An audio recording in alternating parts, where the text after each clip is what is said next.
Like a friend of mine usually says, Nigeria was named by someone's side chick. Yeah, we're talking about Flora Shaw. She was described to be the mistress of Lord Lugard. While it is upsetting to know how the name Nigeria came about to be, it is even more upsetting to know how exactly the country Nigeria came about to be. Check out this video and I'll meet you guys at the end. But I just found out something crazy about the origins of Nigeria that shocked the hell out of me. Nigeria was never meant to be a country. It was something else entirely. In this video, I'm going to tell you exactly what I discovered. Oh, and I want to acknowledge Burna Boy for bringing my attention to this in his song Another Story on his album African Giant. Thank you for inspiring this video. And all of you, let Burna Boy know he got to me, and now I'm sharing this information with you. The creation of Nigeria was never about democracy, never about Christianity. It was all about money, business, and profit. None of it for us. Pay attention. The area now known as Nigeria was called the Slave Coast up to 1870. This was the point at which the British had stopped slave trading and moved on to palm oil as their primary commodity out of Nigeria. One of the main suppliers of palm oil was the Benin Kingdom, and you have to watch my video of one of the greatest African kings most of you have never heard of, Oba of Oranwen. This is an important story for me personally because I am from that region, so they are my people. And his fight with the empire over palm oil is one of the greatest stories of African colonial history. Anyway, everyone wanted palm oil, and especially the British. A man called George Goldie set up the United African Company in 1879, which was then changed to the National African Company. He structured the palm oil business in the Niger Delta region, and by 1884 he had a monopoly that the British could exploit. So in 1886, Goldie violated the agreement he had made with the chiefs and moved his operations into River Niger and Benue. The company was also renamed at this point to Royal Niger Company. Goldie tricked the chiefs into signing unfair trade deals, giving Goldie exclusive rights to export palm oil instead of what the chiefs thought would be free trade.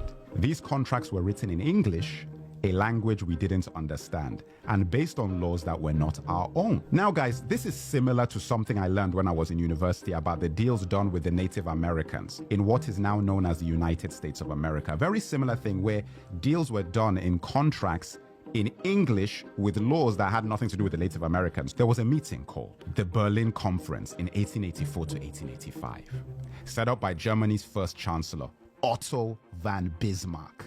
This was where the colonial powers discussed how to carve up Africa and structure trade across the pieces of our continent that they would take. We were not a part of this conversation. The best way to think of this is like the NBA drafts.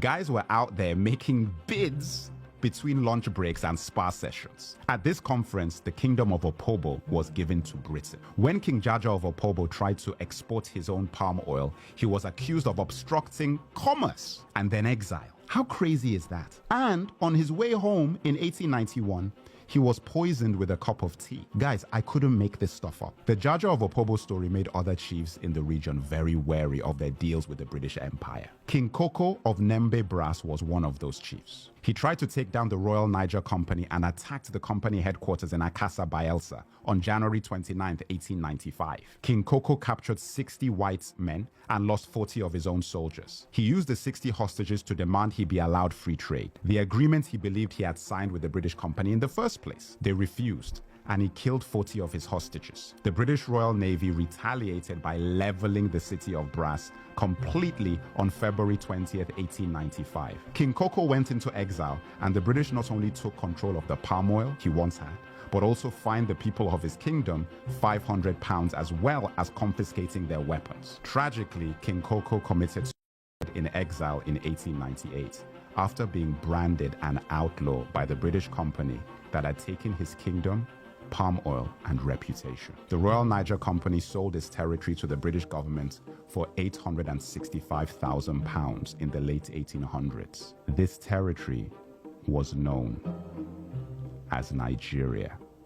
In 1914, the Southern Protectorate and Northern Protectorate was combined by Lord Lugard. And like that, the Royal Niger Company was rebranded as a country, which would gain independence on October 1st, 1960.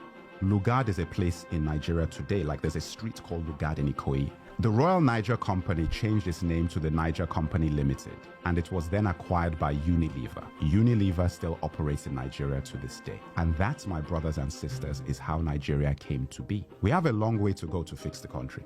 And it starts with the February elections. But we won't ever have a hope in a solution to our problems if we don't know how they started. Remember, it's not about asking anyone else to fix this. This is about knowing your history. Nigeria was never a country we created. It was a company designed by colonizers for profit. And a lot of the infrastructure put in place for that siphoning of resources out of our land are still very much in place today. Crude oil simply replaced palm oil, and soon lithium may replace crude oil. I feel angry not just for what happened to my ancestors, but the fact that I wasn't taught about this in school in Nigeria, and that our children are not being taught about these things now. Nigeria is about to have the most important elections in our history.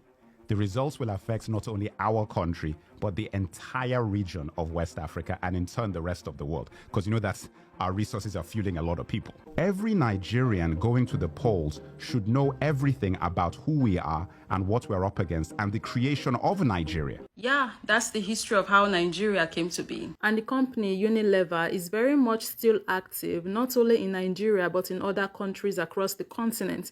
They are buying lands and doing God knows what. Whatever it is they are doing is definitely not going to be to our advantage. Just imagine having the company that started the business that then became your country, Nigeria, still running in your country. That is wild. When I learned this history, I could not see my country, Nigeria, the way I once saw it before. Sadly, many Africans in Africa think they've been promoted when they are finally employed by these multinationals, who are in fact responsible for destruction of the country, like Shell, Unilever, just to name a few. Although Nigeria was created as a business venture to enrich the British, Nigerians should keep coming up with ways to make Nigeria become a country that favors the Nigerians and not the British. But what I want to talk about right now is why are we still bearing the name Nigeria? Why are we still bearing the name that was given to us by colonizers? I have said it before numerous times that I hate the fact that I have to identify as a Nigerian because I understand what that identity symbolizes. In order for someone to name you, they have to have power over you. And when they name you, they decide on your identity. And when you accept the name that they gave you, you are also accepting the identity that came with this name. You are also acknowledging that, yes, truly, they do have power over you. When you name something, you own it. It belongs to you. What name are we bearing and who gave us that name? The fact that we are moving around and navigating this world with an identity that is not even ours, an identity that we did not decide on, is insane. I am not Nigerian. I am an Esan girl and partly Urobo too. That is my identity. Have anyone ever noticed how our true identities have become our second identities? Let me explain. Somehow we become Nigerian first before we're even Ishekiri, Calabar, Hausa, Yoruba, Urobo, Ijo. Because when someone asks you where you are from, you don't say you are from Igbo land. You don't say you are from the Benin Kingdom. You say you are Nigerian. Your Nigerian identity is now your primary identity, and your true identity became your secondary identity. An identity that neither you or your ancestors decided on is now your primary identity. If no one else would say it, I would say it. That's messed up. If it were within my power, I would have shared the identity Nigerian off of me a long time ago.